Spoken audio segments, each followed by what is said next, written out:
नमस्कार,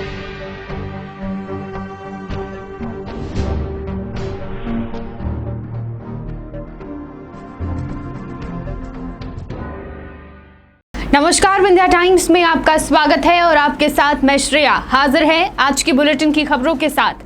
चौराहा थाना अंतर्गत कल हुई पति पत्नी की हत्या के बाद परिजन व गांव वासियों में काफी आक्रोश है।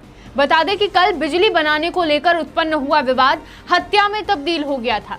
गांव के ही पांडे परिवार के सदस्यों द्वारा पति पत्नी की फरसा और तलवार से हमला कर हत्या कर दी गई थी।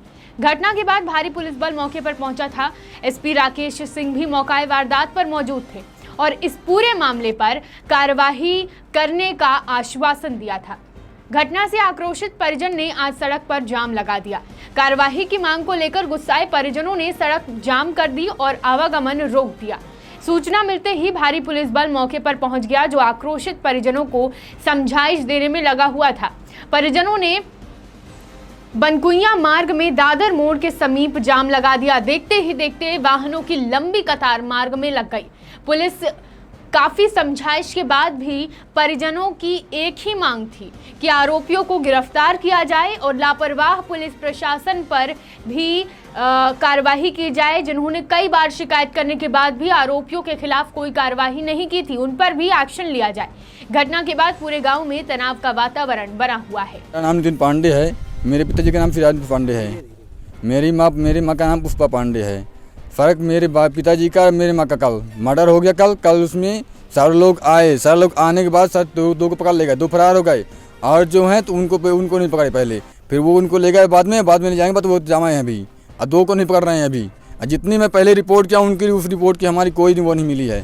बस गाँव चौराहा थाने के जो साहब लोग हैं वो सब पैसा के उनको छोड़ दिए हैं, पैसा ले और छोड़ दिए। जहाँ वो जाम लगाया है, क्या मांग है आपको? हमारी मांग ये इसमें है कि सर हमें जो मैं रिपोर्ट कल बरामद हुआ है, बरामद का हमें हमारी चाहिए, वो रसीद चाहिए और जो कल रिपोर्ट हुई उसकी रिफाइट चाहिए। मैं रसीद अभी कुछ नहीं मिले मेरी। और सर बोलते हैं कि तुम्हें दे दिए हैं हम, हैं सर झूठ बोलते हैं हम दे दिए हैं, हमें दिए नहीं है। बोले फ़ोन लगाओ, फ़ोन लगा तो कोई नहीं। सर मैं सामने कल साथ में था, कहीं रिपोर्ट नहीं मिली हमें। अब बोलने की रिपोर्ट दे दिए हैं हम, ऐसे करते हैं, पैसा खा के झूठ बोलते हैं कि पैसे तुम्हें दिए हैं हम। 50 बार FIR में पुलिस 100 नंबर में आए, वरुण आए, नीरज पांडे आए, सिंगम आए, शिवपूजन मिश्रा जी आए और देख के चले जाते थे। आज ये पुलिस प्रशासन का कारोबार तगड़ा होता, शासन कड़ी होती, तो आज हमारे बड़े पापा बड़ी मम्मी का मर्डर न होता।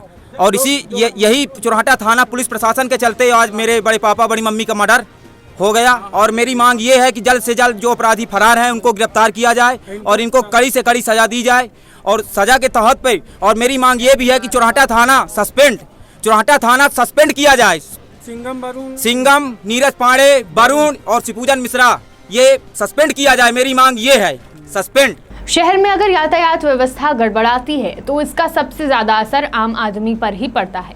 कानून व्यवस्था के साथ साथ यातायात व्यवस्था बनाए रखने के लिए आज रीवा सिविल लाइन थाना के सामने वरिष्ठ अधिकारियों के निर्देश पर चालानी कार्यवाही की गई। इस कार्यवाही में लगभग 50 से ज्यादा गाड़ियों के चालान काटे गए। कार्यवाही के दौरान सूबेदार दिलीप तिवारी द्वारा बताया गया कि मोटर व्हीकल एक्ट के तहत यह कार्यवाही की जा रही है। जो लोग शराब पीकर गाड़ी चला रहे हैं, ट्रैफिक सिग्नल तोड़ रहे हैं, 4 पहिया वाहन में जिन्होंने सीट बेल्ट नहीं लगाया हुआ है, उन सब के ऊपर कार्यवाही की गई है।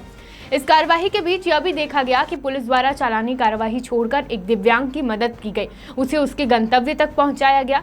दिव्यांग की मदद के बाद पुलिस फिर से कार्यवाही में लग गई।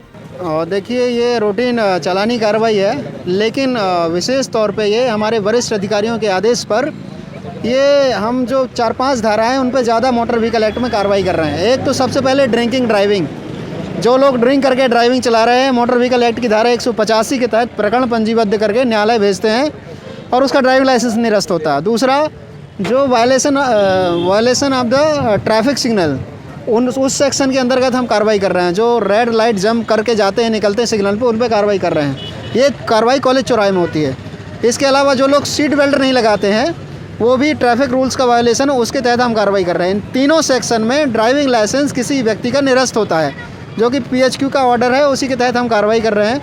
हमारे जो रिस्पेक्टेड DSP ट्रैफिक सर हैं, उनके आदेश से हम 3 लेयर में चेकिंग लगाए हुए हैं। ये सबसे मिडिल लेयर है इसके बाद आपको 2 लेयर आउटर लेयर मिलेगी और एक इनर लेयर मिलेगी। 3 लेयर में चेकिंग कंटिन्यू जारी है। अभी तक कितनी गाड़ियों की चालान काटे? लगभग मैंने अभी 50 गाड़ियों के चालान कर दिए हैं, जिसमें से करीबन 16 गाड़ियों के ऐसे चालान किए गए हैं जिनके ड्राइविंग लाइसेंस निरस्त होंगे। आज जिला निःशक्त पुनर्वास केंद्र झरिया में रेड क्रॉस सोसाइटी के साथ मिलकर निःशक्त जनों को 2 मोटरसाइकिल एवं 2 सामान्य ट्राईसाइकिल वितरित किए गए। बता दें कि इन ट्राईसाइकिल की मदद से निःशक्त जनों को काफ़ी सुविधा मिलेगी और इसी उद्देश्य से आज यह कार्यक्रम आयोजित किया गया, जिसमें मुख्य अतिथि के रूप में राज्यसभा सांसद राजमणि पटेल एवं भारतीय रेड क्रॉस सोसाइटी के चेयरमैन डॉक्टर सज्जन सिंह भी उपस्थित रहे। राज्यसभा सांसद राजमणि पटेल ने कहा कि जैसे ही उन्हें पता चला कि निःशक्त जनों को आवश्यकता है, तुरंत ही उन्होंने उनकी मदद करने की ठानी।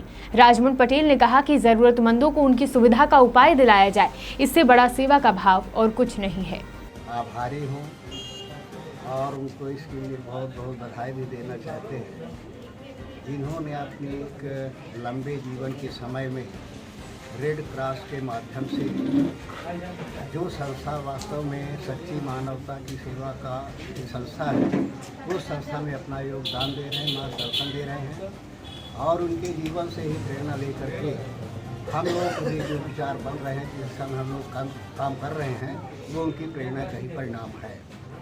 और वास्तव में कहते हैं कि इंसान की सेवा ही भगवान की सेवा है और इंसान जो ज़रूरतमंद है किसी भी तरह का हो, अगर उसके ज़रूरतमंद को कोई सहायता की जाए, कोई सहायता उनको उपलब्ध कराई जाए, तो वो सबसे बड़ी सेवा होती है। इसी प्रेरणा भावना से प्रेरणा ले करके हमने भी जो छोटा सा प्रयास था, जो हमारे सामने लोग आए, बताए किस तरह की स्थिति है। रीवा के व्यापारियों द्वारा पुलिस का उत्साहवर्धन कार्यक्रम के अंतर्गत आज शहर के प्रतिष्ठित व्यवसायियों द्वारा महिला थाना प्रभारी शिवा अग्रवाल का शॉल, श्रीफल और गुलदस्ता देकर सम्मान किया गया। उनका कहना है कि जितनी शीघ्रता से उन्होंने विभिन्न प्रकरणों को हल किया है, उसके लिए व्यापारियों ने उनके कार्यों की प्रशंसा की तथा पुलिस और समाज की निकटता को बढ़ाने के लिए उनके प्रयासों की सराहना भी की। थाना प्रभारी ने व्यापारियों को धन्यवाद करते हुए व्यापारियों और समाज से सहयोग की अपील की, जिससे अपराध और भय मुक्त समाज का निर्माण हो सके। इस कार्यक्रम में वैश्य महासम्मेलन युवा इकाई के नगर प्रभारी कन्हैया लाल गुप्ता और राकेश गुप्ता आदि व्यवसायी शामिल थे। बता दें कि व्यापारियों द्वारा इससे पहले रीवा एसपी राकेश सिंह का भी उत्साहवर्धन कार्यक्रम के तहत सम्मान किया गया था। पहले तो मैं ये कहना चाहता हूँ, ये सम्मान मेरा सम्मान नहीं है, ये पुलिस डिपार्टमेंट का सम्मान है। कहीं ना कहीं जब से लॉकडाउन हुआ है, तब से पुलिस और जनता के बीच में काफ़ी जुड़ाव हुआ है। जो दूरियां पहले बनी हुई थी, काफ़ी नज़दीकियां आई हैं और लोग अब जो है बिना किसी हिचक के पुलिस से बात कर रहे हैं, मिल रहे हैं, जुड़ रहे हैं। ये उसी का नतीजा है कि लोग उत्साहित होकर पुलिस को जो है काम के लिए आगे और उत्साहित कर रहे हैं। तो ये हमारे लिए और समाज के लिए बहुत अच्छी बात है, क्योंकि जब तक हम समाज से नहीं जुड़ेंगे, हम अपना 100% नहीं दे पाएंगे। कुछ दिनों पूर्व माननीय अधीक्षक जी के एक इंटरव्यू, जिसमें उन्होंने कहा था कि पुलिस का सम्मान, आम जनता पुलिस के नाकामियों को ज़्यादा ध्यान देती है, उनके जो उपलब्धियों को कम ध्यान देती है। उसमें विभिन्न अपने व्यापारी संगठनों के माध्यम से आज, जिसमें अपने श्री राकेश गुप्ता जी, श्री श्रेयस श्रीवास्तव जी, श्री वीरेंद्र गुप्ता जी, श्री संजय गुप्ता जी, श्री राम गुप्ता जी, श्री अरविंद सोनी जी, जो कि विभिन्न व्यापारिक मंडल है, अपना जो व्यापारिक मंडल है, उनके विभिन्न प्रकार के सदस्य हैं, श्री निवास गुप्ता जी, इन सब लोगों के माध्यम से आज हमने उसी कड़ी को आगे बढ़ाते हुए थाना प्रभारी अमैया श्री शिवा अग्रवाल जी का स्वागत सम्मान किया है। और उनकी जो विगत कुछ वर्षों से उनकी जितनी तीव्रता से उपलब्धियां हैं, चाहे वो कल बेड़ी के एक छोटे गुप्ता परिवार के बच्चे का मर्डर हो गया था, उसमें जितनी शीघ्रता से उन्होंने अपराधियों को पकड़ा है, चाहे चोरी की घटनाएं हों, उन्होंने जितनी शीघ्रता से काम किया, उन सब से प्रसन्न होते आज व्यापारियों ने सब उनका सम्मान किया है। और इसी कड़ी को आगे बढ़ाते हुए हम आगे भी इसी तरह करते रहें। आगे इसी पुलिस के और पुलिस के जन सहयोग को आगे बढ़ाते हुए इसी तरह का कार्य करते रहें। रीवा शहर के विवेकानंद पार्क में आज आज़ाद मिशन संगठन द्वारा पुरानी पेंशन बहाली, निजीकरण, अनुकंपा एवं अन्य समस्याओं के समाधान हेतु बैठक की गई। इस बैठक में तमाम कर्मचारियों का कहना था कि सरकार द्वारा 2003 के बाद पुरानी पेंशन नीति बंद कर दी गई थी। वह 62 वर्ष तक अपनी सेवा देंगे और सरकार द्वारा पुरानी पेंशन नीति बंद करके नेशनल पेंशन स्कीम यानी NSP शुरू कर दी गई है, जो उनके लिए उपयोगी नहीं है। कर्मचारियों का कहना है कि यह बाजार आधारित प्रणाली है और जो भी कर्मचारी अभी रिटायर होंगे उनको इतनी पेंशन भी इस प्रणाली द्वारा नहीं मिलेगी कि वह अपना जीवन यापन कर सके, तो परिवार का पालन पोषण करना और मुश्किल हो जाएगा। इसलिए इन सभी कर्मचारियों की मांग है कि सरकार द्वारा पुरानी पेंशन नीति लागू की जाए। हम लोग का राइजिंग आज़ाद मिशन संगठन है। हम लोग इस संगठन के तले जो सरकार ने 2003 के बाद से कर्मचारियों की पुरानी पेंशन जो थी उसको बंद कर दी है, उसकी लड़ाई हम लोग लड़ रहे हैं। ये कर्मचारियों का एक मौलिक अधिकार है। हम अपना पूरा समय, पूरी सेवा 62 वर्ष की उम्र तक सरकार को देंगे, विभाग को देंगे। उसके बाद इस लायक नहीं रह जाएंगे कि हम लोग अपना जीवन यापन कर सकें। लेकिन सरकार ने क्या किया है कि कर्मचारियों की जो पुरानी पेंशन प्रणाली थी, पुरानी पेंशन नीति थी, उसको बंद करके उसकी जगह नेशनल पेंशन स्कीम NPS चालू की है, जो हमारे हम सब के लिए उपयोगी नहीं है, क्योंकि ये बाजार आधारित प्रणाली है। इसके तहत अभी जो कर्मचारी रिटायर हो रहे हैं उनको इतनी पेंशन भी नहीं मिल पा रही है कि वो अपने खुद का भी जीवन यापन कर सकें उस पेंशन के सहारे। तो परिवार का पालन पोषण वो कैसे कर पाएंगे? ये कर्मचारियों के साथ छलावा है, कर्मचारियों के साथ धोखा है। कोरोना संकट के बीच सरकार व पुलिस प्रशासन की बार बार जनता से यही अपील है कि अपनी रोजमर्रा के काम में भी वह पूरी सावधानी बरते, लेकिन कोरोना मरीजों की बढ़ती संख्या के बीच लापरवाही का आलम भी देखा जा रहा है। कई ऐसे दुकानदार हैं जो बिना मास्क लगाए अपनी दुकान संचालित कर रहे हैं और साथ ही कई ऐसे खरीदार भी हैं जो बिना मास्क लगाए खरीदारी करने पहुंचते हैं। समय समय पर रीवा पुलिस प्रशासन द्वारा ऐसे दुकानदारों पर कार्रवाई की गई है। आज एक बार फिर से रीवा शहर के मुख्य बाजार शिल्पी प्लाजा में SDM फरहीन खान एवं तहसीलदार द्वारा दुकानों में व्यवसायियों को मास्क न पहनने पर फटकार लगाई गई। इसके साथ ही SDM फरहीन खान ने दुकानदारों को मास्क पहनने एवं सोशल डिस्टेंसिंग बनाए रखने के लिए समझाइश भी दी। साथ ही खरीदारों से भी अपील की कि वह बाजार आए तो पूरी सावधानी बरतें। नईगढ़ी क्षेत्र में बहुती प्रपात में संदिग्ध हालत में एक युवती की लाश बरामद की गई। इस खबर के बाद पूरे क्षेत्र में हंगामा मच गया।